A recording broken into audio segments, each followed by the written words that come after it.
अजित पवारांसाठी मोठी बॅनरबाजी मावळमध्ये 800 फुटावरून झळकावले 30 फूट बॅनर, तर मुख्यमंत्री पदाच्या मागणीसाठी नागफणी कडावरून झळकले बॅनर। नाशिकच्या जिल्हा परिषद कार्यालयाच्या समोर आंदोलन, गिरणा नगर पंचायतीच्या नोकर भरतीमध्ये घोटाळा झाल्याचा आरोप, तर अधिकाऱ्यांच्या आश्वासनानंतर आंदोलन मागे। गेल्या 8 दिवसांमध्ये सोन्याच्या दरात 3000 रुपयांची घसरण, जळगाव सुवर्णनगरीमध्ये आज सोन्याचे भाव 76,200 रुपयांवर, तर चांदीचे भाव 91,000वर।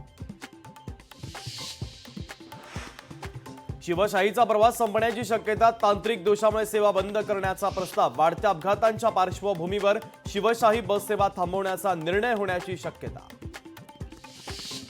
नवी मुंबईतील तुर्भे येथे मनसेचं आमरण उपोषण, उड्डाणपुलाच्या मागणीसाठी कार्यकर्त्यांचं आंदोलन, सतत होणाऱ्या अपघाताच्या विरोधात मनसे आक्रमक। श्रीगोंदा मतदारसंघामध्ये शरद पवारांना धक्का, शरद पवारांचे निष्ठावंत कार्यकर्ते राहुल जगताप राष्ट्रवादीमध्ये करणार प्रवेश।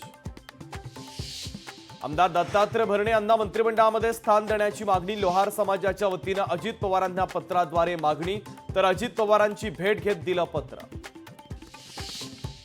विधानसभा निवडणूक लोकशाही पद्धतीत नव्हती, काही गोष्टीत भाजपने षडयंत्र केलं, सोलापूरच्या खासदार प्रणिती शिंदेंचा महायुतीवर आरोप।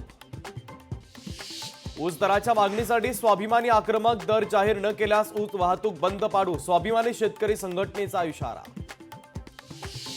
श्रीलंकेनं कांद्यावरील आयात शुल्क केलं कमी, आयात शुल्क कमी केल्यानं कांदा उत्पादकांना दिलासा, आयात शुल्क 30%वरून 10%पर्यंत कमी। पुण्यामध्ये राजीव गांधी प्राणी संग्रहालयामध्ये प्राण्यांसाठी हीटरची व्यवस्था, थंडीपासून बचावासाठी प्रशासनाच्या उपाययोजना। कर्नाटकमध्ये लोकशाही मराठी ऐका, पहा, जागरूक रहा।